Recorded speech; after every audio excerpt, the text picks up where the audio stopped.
Diverse group of panelists representing stakeholder groups from NGOs to philanthropy to multilateral institutions. This is a unique opportunity to explore what we could be doing more effectively together that we couldn't have accomplished alone.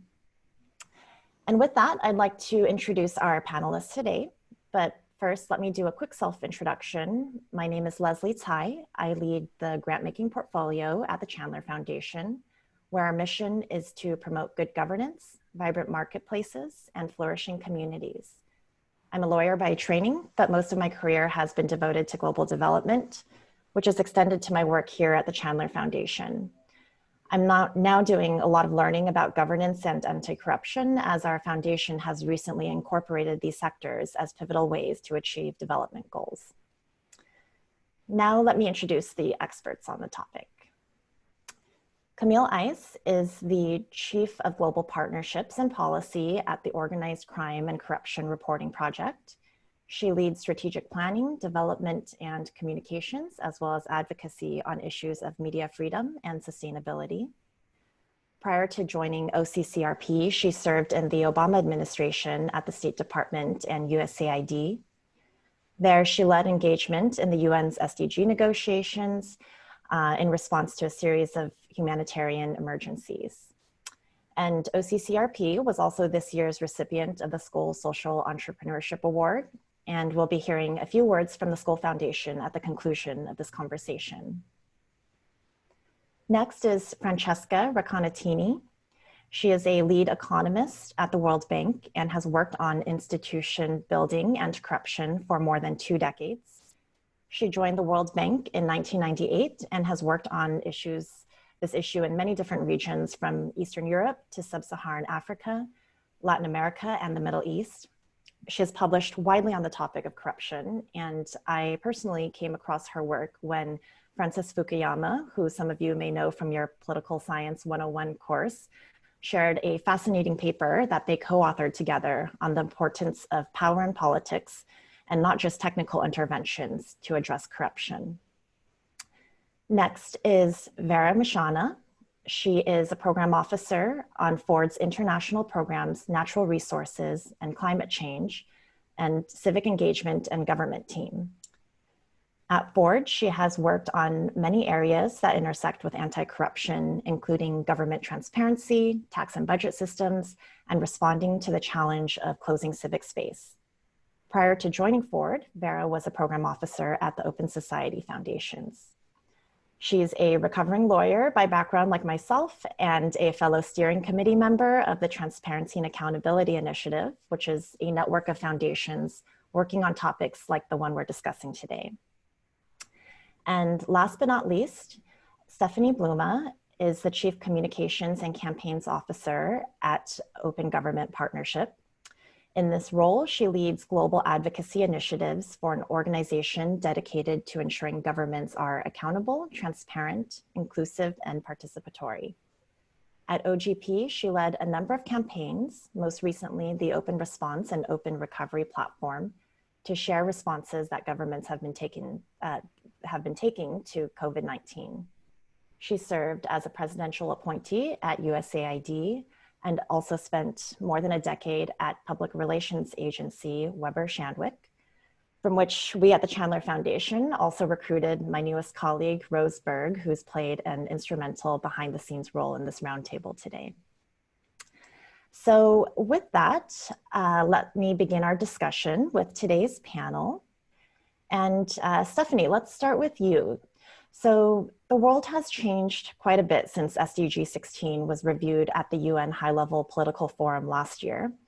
You've been leading a campaign at OGP in response to COVID-19, where governments can share approaches that integrate transparency, accountability, and participation.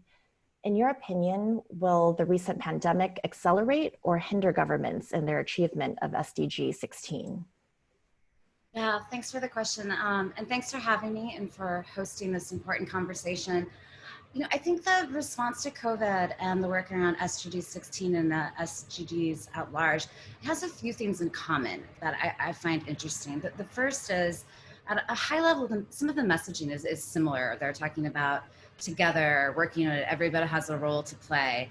And I think for COVID, that has worked because it's in your face. You see it. It's everywhere. COVID. It's visual, and it really has a dramatic impact on people's lives.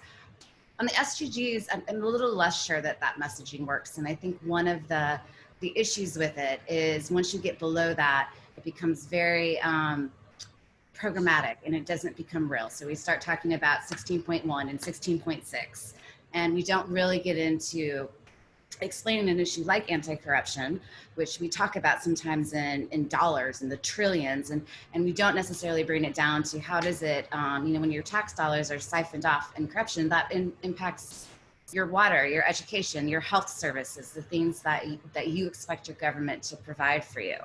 So I think there's more that we can be doing on SG 16, and probably learning maybe from the COVID example on how do we really actually create things that resonate with people. The other thing that I think they have in common is with COVID, you don't have to look much beyond, comparing the US to South Korea or Brazil to New Zealand to know that country ownership and country leadership is absolutely essential. So even if we do have these larger campaigns surrounding issues, we have to have that country support and leadership. And that's where open government partnership, where the organization I come from, or OGP as we call it, that's really our strong suit. So what OGP does is it brings together civil society and government reformers, and they make real concrete actions on the ground. So for example, if you make a pledge on anti-corruption, you make a pledge for extractive ZITI, you can really use the OGP process on the ground, different stakeholders, to see it turned into reality. So a good example of that is there's a program I'm a big fan of in Buenos Aires. In SDG speak, it's goals 3, 6, and 10. In speak for other people, it is, there's a law in Buenos Aires that says everyone has to have equal access to reproductive services. But in actual reality, for youth that are not in the city center, it hasn't been available, and there's been an increase in HIV. So through the OGP process, civil society and government created an online platform, created some accessibility so that those young people could get access to the services they needed.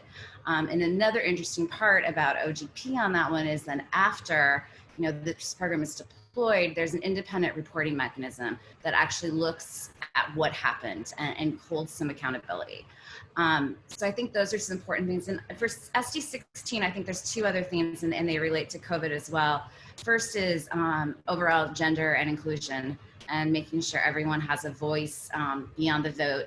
You mentioned the Break the Rules campaign, gender campaign that we did in 2019. And what we really did is we asked our countries and our local members to take an action step regarding gender and inclusion. We set a goal of 30%. Which we thought was modest and attainable, so we surpassed that. And what we saw is sometimes these larger commitments and pledges that were being made actually turning into gender-based violence, a special court in Afghanistan, and other types of programs that are real and concrete in people's lives. And then the second thing that again covers both of these is civic space. So obviously in 2019, we saw the closing civic space. The trends were going the wrong way. At the same time, we were seeing massive protests around the world, and COVID really just brought that to a screeching halt for most part. I'll leave the current U.S. context on that aside for a minute. So I think it's space to watch. And some of these restrictions that put in place obviously were done for health reasons and may have been reasonable and may have been needed, but we have to watch, are they being rolled back? How is the surveillance being used? How are we ensuring that people are still having a say in their government? So that's a space that we're watching very closely, and it's part of the Open Response, Open Recovery campaign as well, as we're working directly with countries to really see what can be done at that level to help move this along. So it's a little bit of a long answer, but I would say I'm reasonably optimistic that some of the lessons learned from COVID and some of the other successful campaigns around other SDG issues can transfer over to SG 16. Thanks, Stephanie. Those are very insightful points about both the learnings from this very rapid and country-led COVID response, as well as some of the potential threats and challenges, especially around closing civic space. So next to you, Francesca, you're an economist and have spent a lot of time on data and indicators for corruption. What are your thoughts about the indicator framework that the UN has put in place to track SDG 16 as to how they relate to corruption? And do you have any recommendations as to how these indicators can be better used to improve country anti-corruption efforts? Thank you, Leslie. And I must admit, this is a really a special treat to be able to actually join this panel today and this conversation been after 16 weeks of lockdown and lack of such interesting discussion and conversation. And so I'm very grateful for you to reach out and connect me to such a wonderful group of panelists and colleagues working on this. I wanted to focus a little bit on the indicator, and I wanted to offer some reflection that might be initially a little bit critical, but let's be constructive in a critical way. You know that the SDG 16 related to corruption focus on bribery and prevalence of bribery.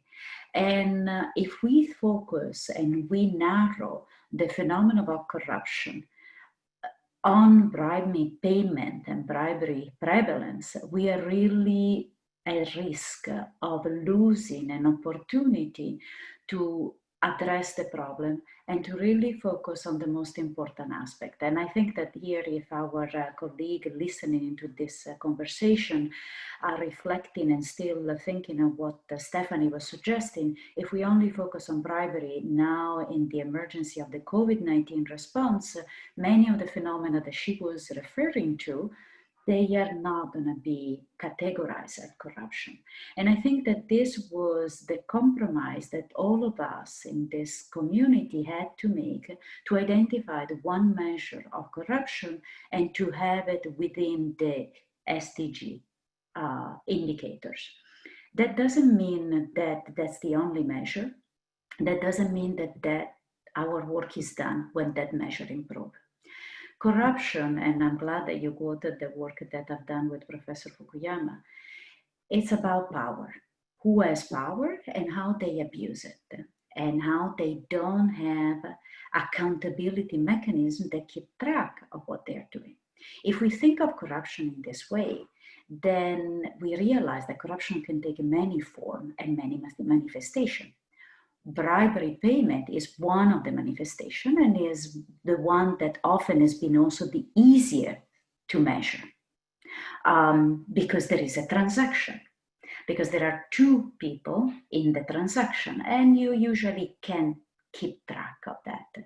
But there are many other forms. Stephanie, related to COVID, was mentioning some of the measures that have been introduced that they have an authoritarian flavor or definitely are limiting some of the freedom of the citizen, and they might have an important aspect of public health that we need to keep in mind. But we need to keep an eye that we are not observing a regression toward a more authoritarian system. Here I'm sharing another form of corruption that we are seeing taking place now in this COVID-19 emergency response that has to do with patronage and nepotism within the public administration, as you need more civil servant or doctor or nurses to be deployed, and you might, if you allow me, cut corner. To actually be able to hire and retain this staff. This greatly undermines your capacity as a country to respond to the crisis, overall the capacity of the public administration, and it doesn't really get you to be able to address the crisis. This diverse form, another example is corruption in the procurement, that is also very relevant right now in the COVID-19 new war. These forms of corruption are not being able to be captured by the SDG 16 that we are using. So we need, when we approach this problem and we want to really support country, we need to go beyond what the SDG 16 is advising us to do, and really understand the typology of corruption that can take place and how we can actually measure them. This will really help us to reinforce what the SDG 16 is already asking us to do and to really have a greater impact. I will stop there. Thank you. Thank you, Francesca. That's such a insightful and nuanced way to approach this question, and one that's so accessible to the everyday audience. So thank you for that great perspective. And Vera, now to you. You've worked at two of the most prominent foundations that are addressing the issue of corruption. And compared to the number of foundations that are addressing other SDG sectors, like health and education, the number of funders who support anti-corruption efforts is quite small. In your opinion, why are so few foundations focused on this issue, and what could be done to elevate this issue among donors? Thanks, Leslie. That is a really great question, and I'm so grateful to have come after Stephanie and Francesca because they kind of answered my question for me. So the issue with corruption, which again, just repeating literally what Francesca said, is that it is about power. And so we have to be willing as funders to think about corruption in the context of how we understand power. For the Ford Foundation, because our North Star is focusing on global inequality, it means wrestling with corruption as an issue about power and getting at the political economy around corruption. And so for us, you have to be, and I'm grateful that both at OS, at the Open Society Foundations, and at the Ford Foundation, we also have a global footprint. And so we are able to work at this issue of corruption, which is about power. It's also about transnational relationships. It is something that happens at the global level, at the regional level, at the national and subnational level. And so when you have a footprint that enables you to work at those levels, and across issues and disciplines, you're able to really get a better handle of what we talk about corruption. Again, if we're only talking about corruption, very narrowed sense about bribery, absolutely important and critical, but it's not, for me, at least in the work that we've done, we've not found that that is the niggling issue. So if we focus on bribery, we will address the issue of corruption. It's about understanding corruption as a systems problem.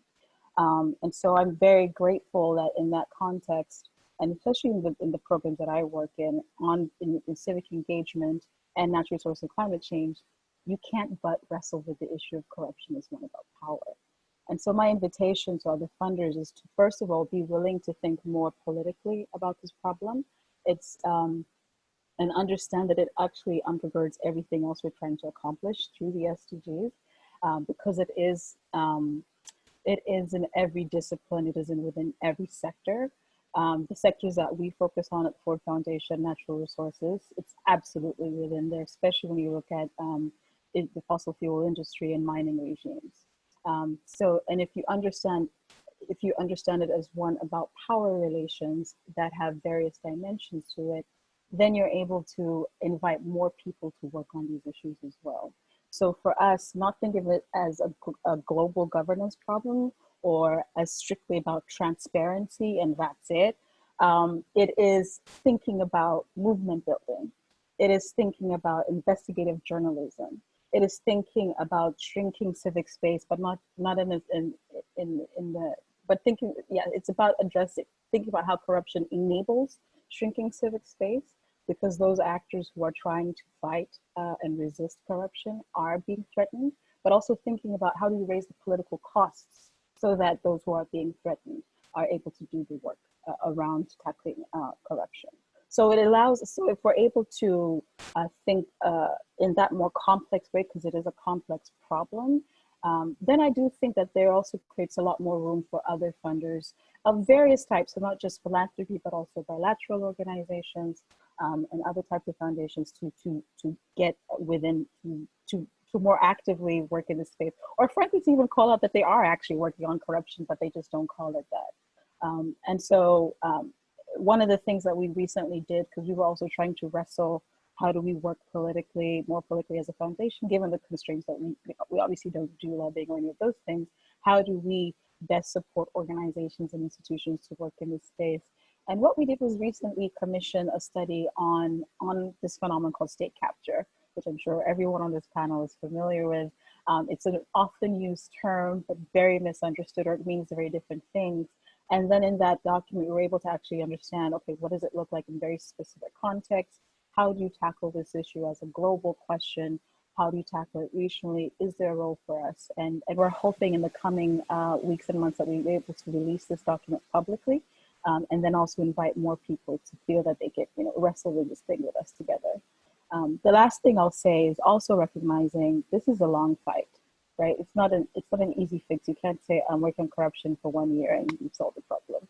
It's one of the oldest problems, frankly, of all time in any case. And so if we go into this work understanding it is a longer term commitment, it is a complex problem, it is a systemic problem, then we're willing to collaborate together. It can't just be OSF or Ford on its own. It has to be a huge network of actors. Then we have a better chance of both solving the issue of corruption, but in the context of actually realizing Agenda 2030 as well. Thank you, Vera.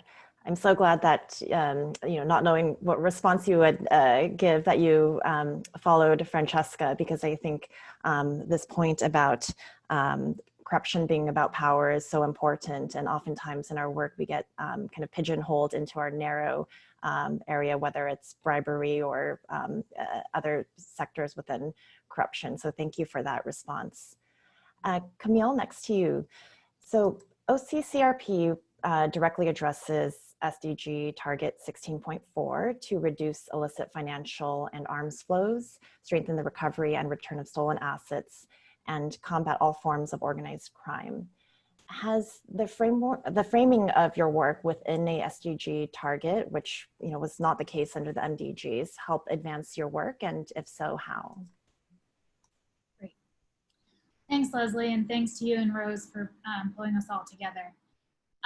So to answer your question, the honest answer to the question is that so OCCRP is a global network of investigative journalists, and in the course of our work and on behalf of the journalists, there probably is not all that much thought going to the specific target in the SDG framework. The world of investigative journalism and multilateral diplomacy and international frameworks can be a bit divorced, but the important thing is that the mission and the goal is the same. So for those of you who are not so familiar with OCCRP, we're an investigative reporting platform that is developing and equipping a global network of investigative journalists, originally in Europe and Eurasia, now in Africa and Latin America and the Middle East, getting into Asia, and publishing stories that are produced cross-border. So really partnering locally with these independent media outlets and journalists, but working globally out of recognition that corruption does not stop at the borders. It is an inherently cross-border, sometimes regional, sometimes global issue, but with the realization that you can't really track and expose crime and corruption in one part of the world without having partners, without having trusted partners, without having access to data, without having technological tools that allow you to cross-reference this information and actually get to the bottom of the story. So for us, it's about following those criminal patterns, identifying those connections, the criminal networks and connections with high-level government officials, and really putting it on the public record. So we see our role in this wider ecosystem as really leading on the exposure side, but our theory of change and the way it makes a difference in the world really hinges on the acts of so many other players. So, we publish these cross-border stories, but then it's advocacy groups that are picking up that information, packaging dossiers, for sanctions, the actions of law enforcement, government officials, and really importantly, citizens who then have that information and their actions are directly affected, whether at the ballot box or, on the streets. Where I think, 16.4 and 16.5 and just the spirit of goal 16 really has made a difference is that while it feels like we're dealing with a set of really different circumstances, 2020 it is something involves a lot of factors that I think, those of us involved in the SDG process back in 2015 might not have wrapped our heads around fully. But the fact that governance, anti-corruption, organized crime, illicit financial flows, the fact that it is at the center of this development agenda has really helped us in terms of that wider pickup, that wider use of this information on behalf of all of those actors. We partner primarily with Transparency International, but a growing set of partners through an effort called the Global Anti-Corruption Consortium, which is a reflection of the fact that it takes many actors who have to do different jobs, who have different lanes that we need to respect and missions to fulfill to be able to do the work, but that you don't get that greater impact and it doesn't make a difference in terms of policy reform or punitive actions or raising the costs, as was mentioned earlier, if it isn't the sum of those parts. I would also add just that, from OCCRP's perspective, 16.4, it mentions recovered assets. Asset recovery, for those of you in the field, know is its own issue that requires a whole range of work. But in terms of how we think about our reporting and the information that it puts out there by bringing these journalists together, we, since 2011, when we step back, we're really measuring our work in terms of accountability. So by our count, since we started looking at it this way, we see that our stories have contributed to nearly $7 billion in fines levied, money seized, and assets that are fundamentally returned back to government that should, at least in principle, be used on behalf of citizens. And it's just really interesting to think about now in the context of COVID, because it's going to matter all the more. We've been doing what we call crime, corruption, and corona coverage, if you will. It's a mouthful. But what's happening right now is there's just been a spike, both on behalf of sort of the more predictable criminals who just have so many more supply chains and transactions to take advantage of, to profiteer from, at the expense of public health and international development money. But also, frankly, just a lot of governments that are dealing with fully unprecedented terrain and really urgent need. We had a recent analysis piece looking at what's happening on behalf of European governments. And when you think about it, we have a lot of catch-up work to do on the anti-corruption policy side because there are just a lot of practices and measures that are just through the practices, falling by the wayside. And it's going to require extra scrutiny. I would just also add that just the area of organized crime, I think it's important to bring up in a setting like this because it's interesting, it's recognized in the SDG framework, but it is not as seriously addressed within the global development community and sort of what you might call the traditional players, as our work really demonstrates that it needs to be. So when we're thinking about corruption, organized crime, sometimes, it's the combination of all of this. It's the transparency, the accountability, and also the specific actors and the networks that they're using. But I think sometimes the community looks at that as outside the area or issues to be addressing, when in fact, it's this cooperation between certain governments and these criminal networks that sustains some unfortunate situations, but also really just has direct ramifications for economic growth. Huge impact on small and medium businesses, which are a huge driver of job growth, and just in general in terms of opening economies and making them transparent and responsive to local populations. So I'll stop there, but thanks. Thanks, Camille. And it's probably, the most obvious in terms of what OCCRP does, that that collaboration is so essential, that, one actor may be there to do the exposure, and then you have others who will need to work in collaboration to really make sure the job gets done. And thank you for the framing around COVID-19, because we are at a pivotal point for the sector, and it's not just business as usual. It really is kind of a huge opportunity and challenge that we're facing right now. So thank you for that. And I do want to talk more about this issue of collaboration, but first I want to turn to Francesca, because you've been working on this issue of corruption for a very long time, for over 2 decades at the World Bank. And I was just wondering if you can perhaps share some lessons that you've learned about your work in terms of what has worked and what hasn't worked so well.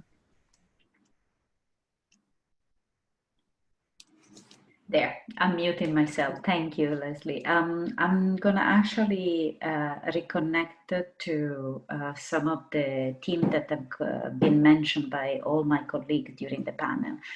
And I think that the first thing that I would like to stress, and I think that our colleague Vera was also emphasizing this, is an element, first and foremost, of humbleness when we actually think about the issue of corruption. This is a very complex problem and cannot be resolved in the short run, in the short term. It requires a change in behavior of everybody involved in a country, and therefore we need to look at decades of work and engagement supporting a set of institutions that will reduce the risk for corruption. I'm a strong believer that we are never going to eliminate corruption completely, but we can manage the risk, we can reduce the risk of corruption, and this is an important point. So if we are here thinking that corruption is about power, and we really need to change how everybody in a country operate, then we need to also very much understand the context in which we are working, understand the institution that they are present in the country. And it seems, I might emphasize element that seems to be quite obvious, but often when we engage and we talk about corruption, we actually don't keep this element in mind. Understand the institutional environment, the legal framework, and understand the political landscape. We might all know that in a specific country, there is a very profound problem in corruption in the procurement. But there is absolutely no appetite for the government to actually change that specific or address the specific problem. What should we do? Should we force a reform that will not actually be implemented? Or should we actually think differently and look at other ways to engage with the civil society, strengthening their ability to monitor what the government is doing? So understanding both where we are operating and what the problem is, it's incredibly important, and is one exercise that often we don't do well enough. And I put myself in this, because we really need to understand what is the technical solution that might be, what is the key problem, and are we really having the space, and is now the right time to actually address that specific challenge? Or should we think about some alternative problem? Why do I say this? Because the other element that we actually need to stress is that within each country, you're going to find different form of corruption, different risk to different form of corruption. And you're going to find that some public agencies, some institutions are actually responding very well, and they are providing the services that they're supposed to provide. They are operating with transparency and accountability, along with other government agencies that they are not. So the second lesson that I've learned over the time is not to actually take country and say, group that these are bad country and these instead are good country. Rather, by understanding really the context, trying to understand what is working even in the country that maybe appear to have a very widespread problem of corruption. And why that is important? Because the success experiences that are emerging within the same country that is facing a profound challenge in terms of corruption can help me to understand what might help in that specific context, within that specific institutional framework, and within that specific legal framework. And this is very important, and it's much easier, I found, in my engagement with different government to actually think in terms of emulating or using example and successful example from the same country, rather than always being told you're supposed to introduce model, measure, and a framework that come from far away. So this is the other element that is quite important. Third element, this, because it's about power, corruption, we need to think about a solution that are not designed and implemented by a small group of people or by a single agency, but rather they bring together a very wide group of people, from business people, from the citizen, the government, different part of the government. Solution where we have seen progress in really reducing the risk of corruption. This has emerged from country-wide type of effort and not individual action by one agency or one champion. Because of this is so difficult and has to do with power, you can imagine that unless you have a large coalition and collaboration across different groups, it becomes very difficult to really make progress that they are sustainable in the long term and they would not be reversed. We have story also, and that's my fourth word of caution.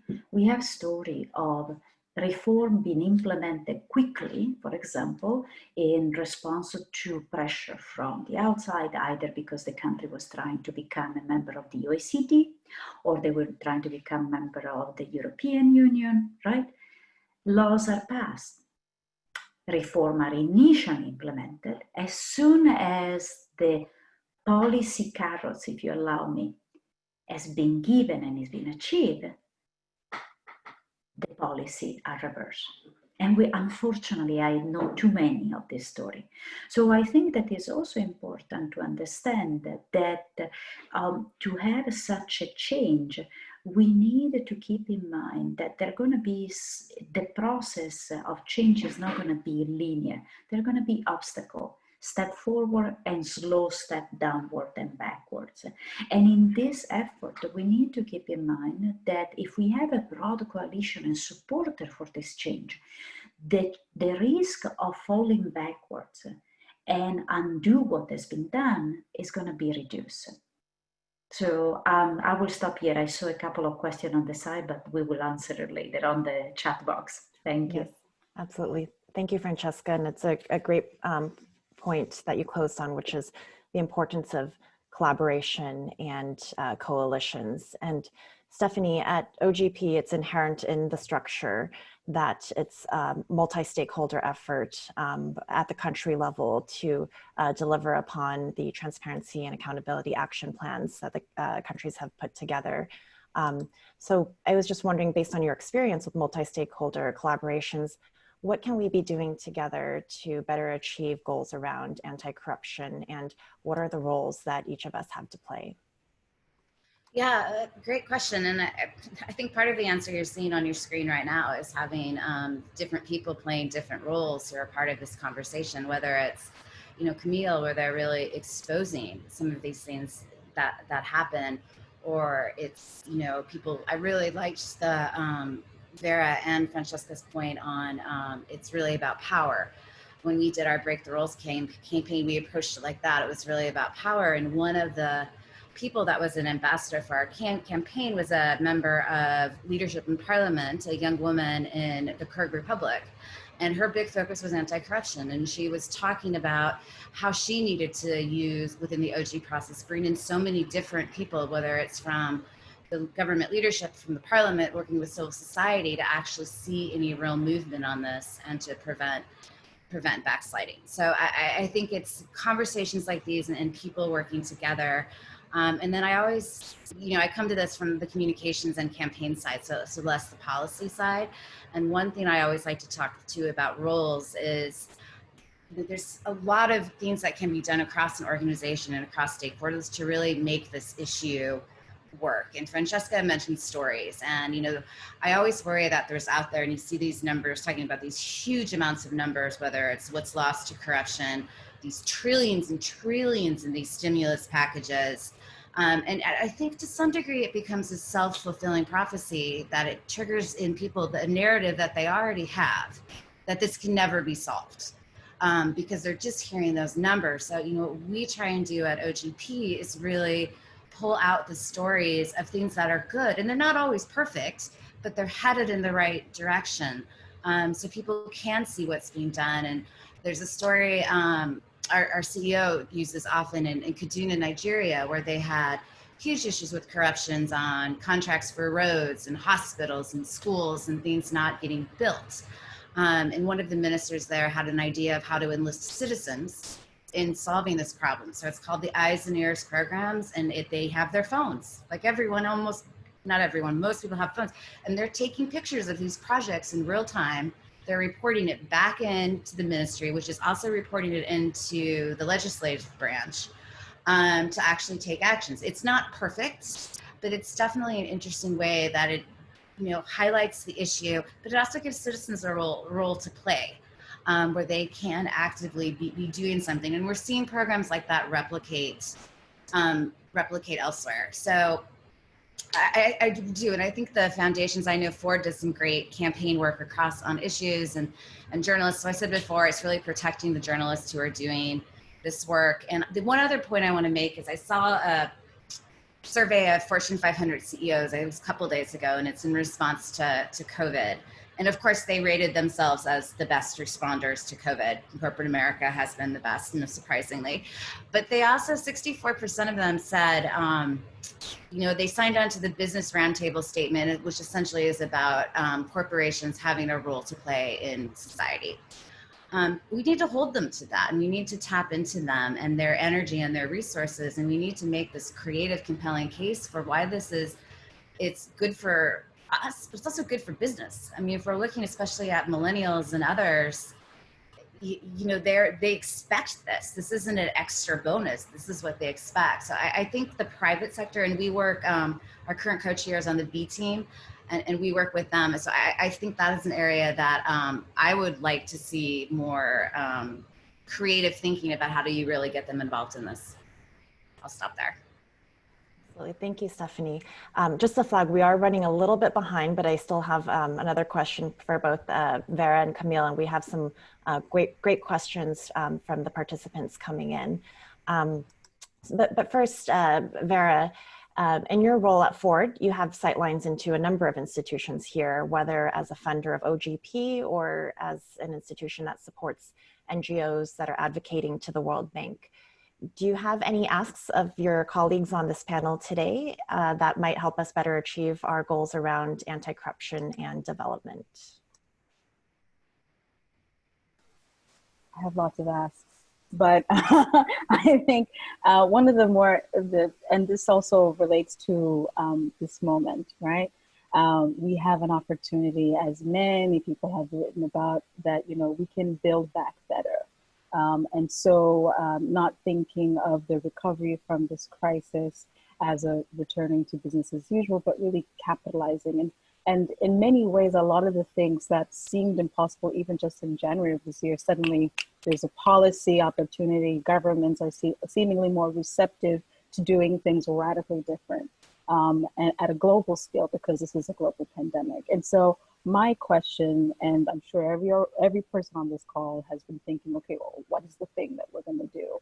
And so for me, the question is, well, there are two things that have come up. One, from where you sit, what are the things that you think about that is possible? Understanding all of the things that we said. We agree this is about power. We agree that this is a problem that will take a long horizon to address. We agree it's multi-level, cross-sectoral, all of those things.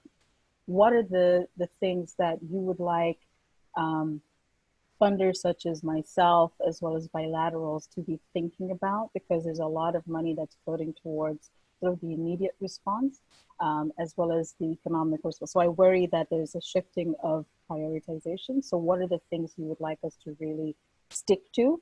And that will also sort of, help us accelerate the response to this problem. And the second question was about the transnational component. So for us, because we work very closely with civil society and support civil society, we recognize that this isn't just a technical problem. If it was a technical problem, as Francesca said, we would have solved this a long time ago, because I think there isn't a country on the planet that doesn't have an anti-corruption regime in place. I'm sure Leslie and I, as recovering lawyers, we help put some of those things together. So we understand it's not about the technical thing, this is about power. And so therefore, this becomes about people. And so how do we get people energized to focus on this and not make it such a high level technical yes, of course, there are aspects of that we must attend to, but how do we energize people, as we've seen people get energized about so many things right now, to really get their governments to hold them to the fire, to really focus on this issue, which has longer term implications for all the things that we care about. Those are two very big questions. You don't have to answer both, but those are the ones that I grapple with, and I'd love to hear some responses to that. Thank you. Well, perhaps I think one of the questions I had, Camille, was aligned with, Vera, what you were asking the group. And that is that OCCRP recently won the Skoll Social Entrepreneurship Award, which is one of the largest and most prestigious in the NGO world. And oftentimes, we look at these the role of philanthropy as financial resources.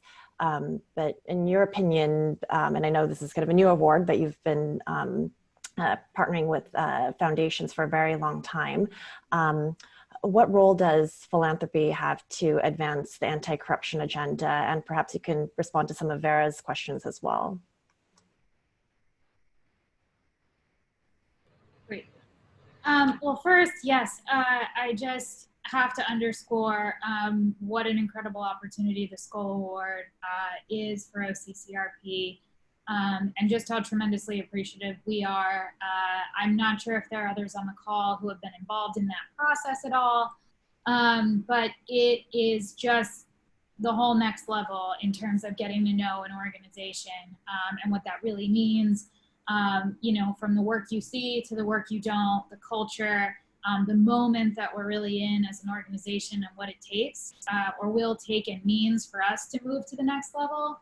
And also that focus on systems change, which Vera made such a good point earlier. When you unpack it, right, systems change is really so applicable in the philanthropy world, because so many donors really look at it as like, this is our set of issues and this is what we fund, which would kind of, for us, we're a nonprofit media organization. Because we serve as a platform, we do a lot in addition than just report the story. But, if you were to look at it through a traditional lens, that would, only put us kind of in the media funding category, when in fact, the actual ramifications of the work we're doing and the change that we intend to affect in the world is about forcing transparency. It's about empowering citizens to hold power to account. It's about, tipping off other parts of the systems that can then go and do things that journalists can't. Disinformation. We are, especially at the local level with our member centers in the regions that we work in, they're ground zero for smear campaigns in terms of, and having to reach citizens and get actual reliable information out there. They're the front lines of combating disinformation, which applies also to the wider moment we're in terms of, the closing of societies and the rise of autocratic trends and authoritarian tendencies, which we're seeing also happen kind of in a cross-border way. and so need cross-border responses. And the more that donors and philanthropists are looking at that wider set of issues, which is both the context in which grantees are working in, and what happens as a result of the mix of things that we're all doing, I think it just opens it opens the conversation, and it allows us to really partner in ways that can affect those issues through creative approaches. The second thing I would say, which is just in addition to that, is keeping this focus on the context in which grantees are working. Investigative journalists, have a bit of a special set of risks, right? A number of my colleagues, who are out there, when you expose this kind of stuff, it can be a dangerous place to be. And since COVID, I mean, if it was hard before, or if it was dangerous before, with some 86 emergency restrictions that are out there, the ramifications and what that really means for journalists to be doing this kind of work. Same thing for anti-corruption activists, right? Who are pressing the government for responses. We have cases where freedom of information requests in countries like Armenia, where it typically took 5 days to get an answer, it's now a 30-day process. The story is over before an outlet can even report it. And I think that the more that donors are looking at these issues and really understanding the set of challenges that grantees are working through, it both helps foster that understanding of the various issues the work can affect, and then the resources that are needed to do the work itself. Your question, you asked about what donors can do in addition to the resources. Something that's so incredibly valuable about the Skoll Award for us, and is even more important in this current environment, including with shifting funder priorities, and frankly, a lot of healthy, just self-reflection in a whole bunch of different ways, on behalf, in the US on a number of really important issues. I would just have to say that the emphasis on the flexibility of that funding and core funding, this was a huge issue, certainly in the nonprofit media world last year. Donors, the conversation was moving forward. But of course, in the face of a crisis, there has been a tremendous emergency response. Oftentimes that can come in terms of project grants, which, we're working on behalf of our member centers to basically access any and all funding, right? Because there's just a host of threats right now. Reporting has some of its own unique challenges, because you can't always know the story, in a year from now, that kind of thing, or what's going to be most in the public interest. But that core funding, particularly when you're in a moment of shifting budgets, shifting priorities, looking back at the strategic plan that you just spent 5 months, in a very different context working through, having the kind of core flexible funding for grantees to work through those challenges and really make sure that we're navigating it in a responsible way, it's just crucially important. So I'm afraid I've spoken too long to get into too many more of your questions, Vera, but would love to continue that conversation, and particularly around just creative approaches in terms of building momentum. It might have been you, but someone made the point about raising the costs, and frankly, when you raise the costs for officials who now need to answer to populations, it goes a long way to get attention, and it corruption infuriates citizens. And when you're in a moment of real economic strain, it's all the more unforgivable. So I'll leave it at that. Thanks. Thank you, Camille. And thank you to all of our panelists for allowing me to moderate this discussion. And we have some wonderful questions coming in from the participants as well. So I do want to turn to those. And the first is from Erin Bornstein, who's working on some doing some great work at Technologies for Accountability Foundation. And the question is there any role for emerging technologies such as blockchain in combating corruption in areas like procurement and distribution? I don't know if there are any kind of more technical experts. I'm sure within OGP there are actors that are working on this issue, but if any others have thoughts on it as well. Yeah, I'm certainly not the technical expert on this, but I do know there's a lot of examples of, and Prozoro in Ukraine is sort of the poster child for this, and some of you are probably familiar with it, of how procurement can be made fair through technologies, through things. And Prozoro now has a successor, Dozoro, that's doing some even more interesting work on accountability. And I think it's a powerful tool in a lot of ways. I know there was a question about women in India I saw pop up. I mean, in Kenya, they're actually working on an open procurement system. And what I find really interesting about it, going back to the point I was making on gender inclusion, is they're setting aside 30% of those contracts for women to get. So it's using this technology, one, to fight corruption, but also in some ways to help some of the people that have been most impacted by corrupt practices. So I think technology has a lot of potential to remedy the problem, but also to help, I don't know if mitigate's quite the right word, but to help some things come back in the process for the people who have been most left out and most harmed by what's happening. I could just add, so again, this is not my area of expertise, but we do have at the Ford Foundation a sister program called Technology and Society.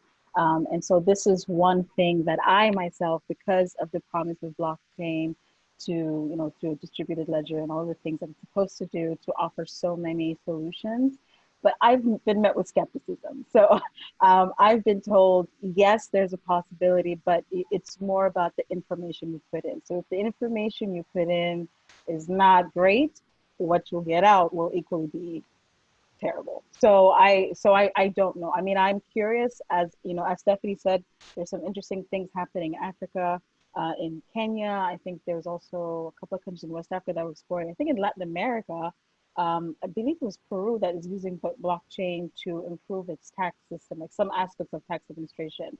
I haven't followed up in terms of what they found, if things have been much better as a result or much or less corrupt as a result. I'm not sure. So that's somewhere I would love to learn more about and see if there's a real possibility. Because right now, there's skeptical responses about whether or not this is the thing that's going to play a role in reducing corruption. Thanks.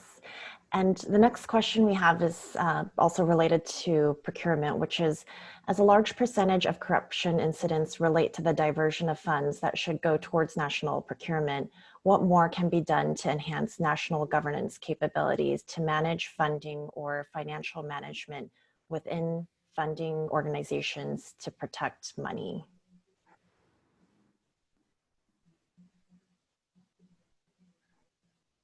I feel like Francesca can take that one. I can come in.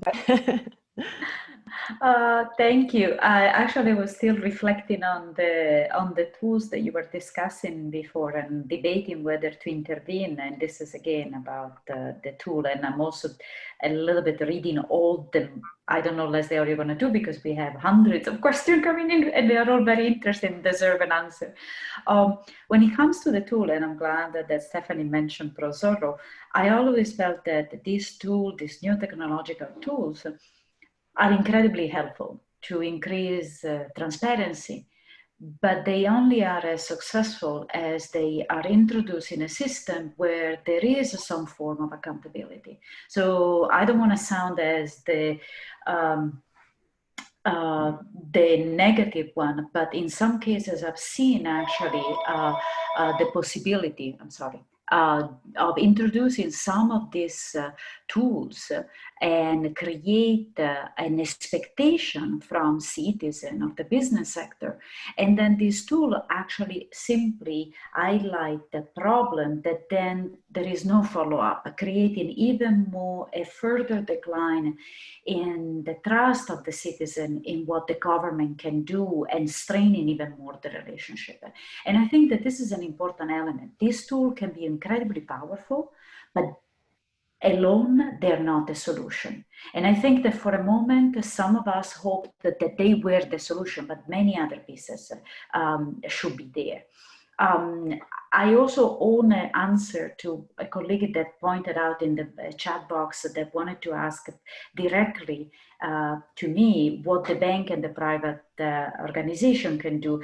And I think that very briefly, I wanted to answer that because it goes back to some of the point about partnership and thinking and collaborating together. I'm being very, if you allow me, misleading in the representation of how we can do this work. The reality is that, especially an organization, a development organization like the World Bank, but many other organizations, we cannot go into a country and tell them, I'm sorry, you have this level of corruption, you have this problem with corruption, please do that. We have to be invited, we have to be welcome as part of a process of change. To be very honest, many of the government that I work with, they don't like to have me there and they don't like to have this conversation. So I'm not a welcome guest. So there are very few countries where I can have this conversation and think about many of the issues that we are discussing. The majority of the country, they do not want to talk about this issue because whoever is in power doesn't want to relinquish the power. We go back to the issue of power. They don't want to reduce the rents or the profits that they're making at the expense of the majority of the citizens. So the question is, what do we do in those cases? Because those cases tend to be one of the majority of the cases. What do we do if we have very little opening? And here is where we can actually work together, because maybe as a World Bank, I cannot engage, but as a different typology of organization, you can actually engage with the citizen in those countries, strengthen the demand for better governance, greater transparency, more accountability. Or you can engage with the private sector, demanding fair competition. We can work together to give visibility to the press and to make sure that information flows. So where we have limited space, this call for partnership and collaboration complementing each other's strength is actually fundamental. I will stop there. I know we are running out of time. Thank you, Leslie. Thank you, Francesca, for answering some of the other questions. And I see Vera has her hand raised, so I'll give her the mic. Yeah. Very quickly, because I know we're short on time. So I think the issue was about national governance and what are the things that we can do to strengthen at this moment. So I think, as we've all been saying, because this is an issue about power and power is transnationally understood. So if I can just remind everyone about the big case on state capture in South Africa involving former President Jacob Zuma and the Gupta brothers. That wasn't about, gee, they just didn't apply the rules, or if they had some rules and they would have, then we would have stopped the massive corruption. These are about relationships that were active at various levels involving, a lot of these private sector consulting firms, none of which have faced any kind of prosecution, though they were directly implicated in facilitating these kind of corruptive practices and loss of revenues. So that's why I think we've tried on this panel to make it clear that it's not just a technical fix. If it was just a technical fix, Francesca would be welcomed everywhere and this problem would no longer exist. It's getting more complicated about how we understand how corruption actually happens and who are the different actors that are active at all levels that enable this problem to persist globally, right? And so in this moment, one thing, just to be positive, because I don't want to make it seem like it's something we can't get a handle on, Denmark, I think in the number of corporate bailouts that were made in the early stages, in the early response to COVID, Denmark as a government said, I will not provide corporate bailouts to companies that are based in tax havens. And we all know that tax havens are one of the ways that facilitate financial secrecy and corruption, right, globally. And so that was a government saying, listen, if you want me to support you, I need to be clear that you're not going to be in a situation where you could potentially facilitate corruption. That's why I don't know how many other countries have followed suit, but that for me was directly responsive to this problem and trying to get at it in a very different, innovative way, rather than just saying, okay, let's go to the national level and put some law in place and that will somehow get to this issue. Yeah, so there's more to say, but I'll stop there. No, thank you. I mean, I promised everybody we would conclude at 15 after, but this conversation is so fascinating. I'm glad, Francesca, that you responded to one of the other questions in the chat box, because oftentimes other actors look to the World Bank and say, well, the World Bank has all the money and all of the influence. Why can't you just tell a country to, clean up? And, hearing from you what an important role the rest of us have to play and the limitations within the bank is really, I think it just validates the importance of all of the different stakeholder groups and the importance of working in coordination with each other rather than in our individual roles. So we have so many wonderful questions, but I'm afraid that we may not get to all of them today, but we will take note of that and try to see where we can possibly follow up with you to respond to some of those questions. And as we're getting closer to the conclusion of the program, I did want to give the panelists an opportunity to share a few final thoughts, maybe just quick 30-second thoughts. And then I wanted to then hand it over to one of Catalyst's sponsors, the Skoll Foundation, to offer them an opportunity to share a few words before closing. So maybe we'll go in kind of the order in which we started, and start with you, Stephanie. Oh, you're on mute. So I actually have a 3-month-old puppy that I'm telling you about because he's staring at me, and I think about ready to demand attention. So a thought on puppies and pandemics and open government. This puppy is sweet as can be with everyone else. He is a terror when he is home with me. So you're training the puppy. So you're telling yourself you're going to make this commitment. You're going to do this. You're going to do that. You're going to do that. But at the end of the day, it's all about the follow through. And I think I heard a few people say that. It's about, I have to follow through on everything I did. Everyone who's around the puppy's got to follow through on what I'm following through. So it's really about making sure that we are looking at accountability on these things. And because Camille said, the cost should be high for people.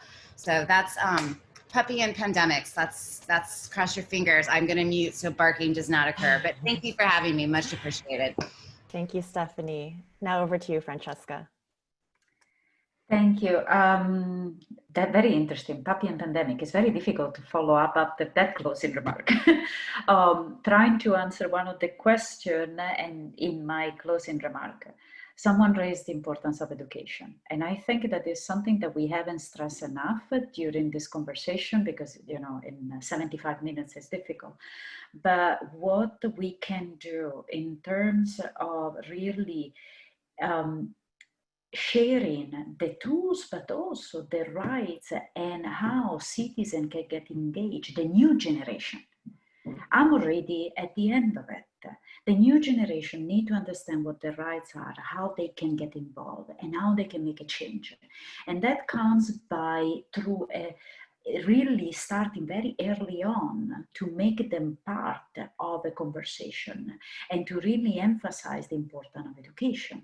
I think that this is usually my optimistic view on the problem. Maybe today we are still where we are in many countries, and I go back 10 years later to the same country where I was 10 years ago, and we face a slightly different variation of corruption problem and a completely different group of people. But I still hope that if we share knowledge and tools, we create the foundation for the change to come from within. And then I will be out of business and I will be very happy. Thank you so much for this conversation. I hope that we will continue. Thank you. Thank you, Francesca. And over to you, Vera. Thanks so much. I am, again, it's so wonderful for me to come after Francesca because I'm just like what she said, but especially the power of young people. Every movement that has really been successful about drawing attention to and getting that public outrage that actually pushed the needle on reform that I've seen has been started by young people. So if we go to Senegal and Y'en a marre and how they were able to change the government because of corruption.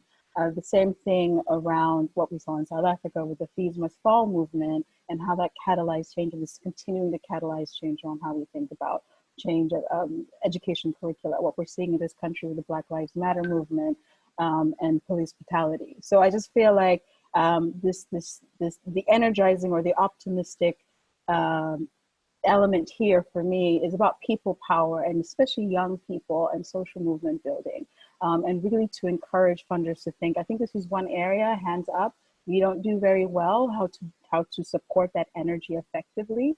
But that's a critical part of the piece of solving this issue, particularly when we think about, if it's not just technical fix, how do we think about power and changing that power? So yes, we definitely need the policy people to continue working on that level, but also really that public outrage, investigative journalism, the work of ICIJ, the work of OCCPR, all of that helps build that public outrage that frankly then energizes people to move their governments to do things differently. Thanks. Thanks, Vera. Next to Camille and then to Rachel. So just, first to say thank you all. Thank you, Leslie, and to the Chandler Foundation, and also Catalyst 2030, which is something I'm still learning about. But, one of the huge things that on the philanthropy side that is so helpful to us is just really opportunities to get the word out and talk to people about ways we are working to contribute to this set of problems. So I look forward to continuing the conversation, and would just say that, two things I think in closing. One is just that if we all kind of, take a minute and go back to the original spirit of this global development agenda of the SDGs, so much of it is about the fact that this is universal, and that whole effort to end divides around the North and the South. I think this year we have been smacked in the face with how crucial that is in terms of looking at developed countries being hit first by COVID, but knowing that, so much is to come that's really scary for developing countries. In terms of how we think about it at OCCRP, it's just so applicable to the anti-corruption agenda.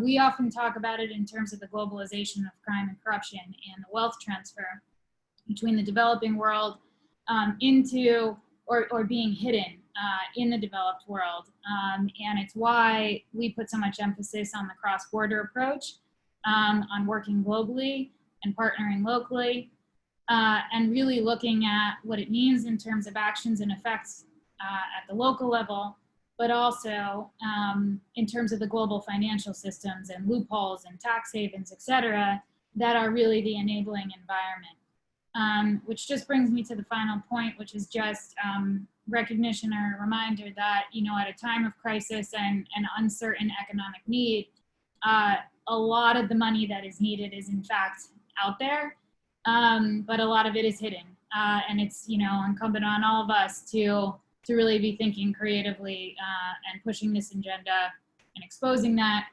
and making that exposure add up with other efforts to keep this moving when those resources are just going to be so critical for international development. So that's all. Thank you, guys. Thank you, Camille. And over to you, Rachel, from the Skoll Foundation.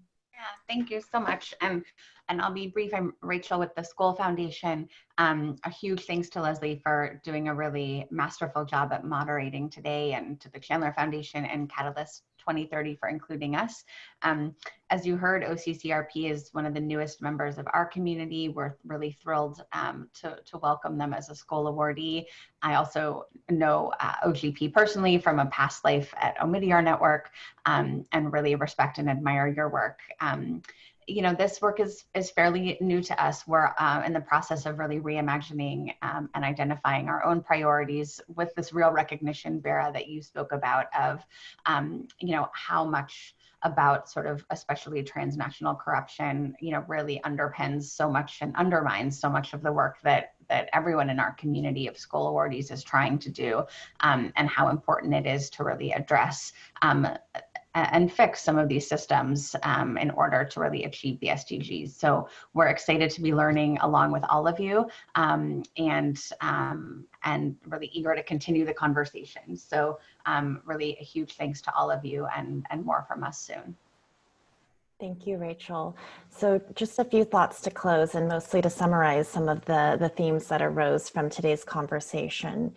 So one is there were quite a few constructive critiques of the SDG framework and the SDG 16 as it relates to corruption, which we hope to keep in mind and share in our paper to the high-level political forum.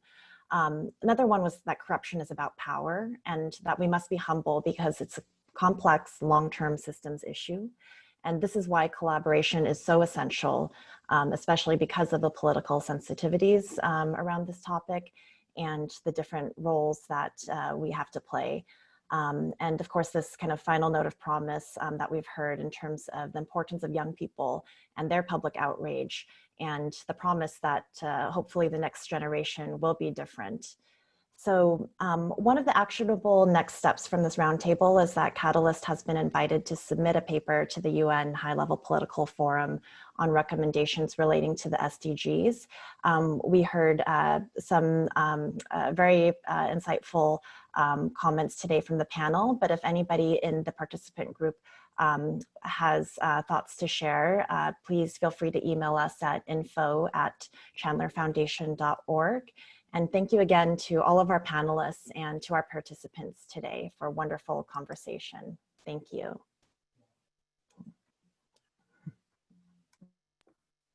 Thank you very much. Thanks, everyone. Thank you. Thank Stay you. safe. Bye. Thank you.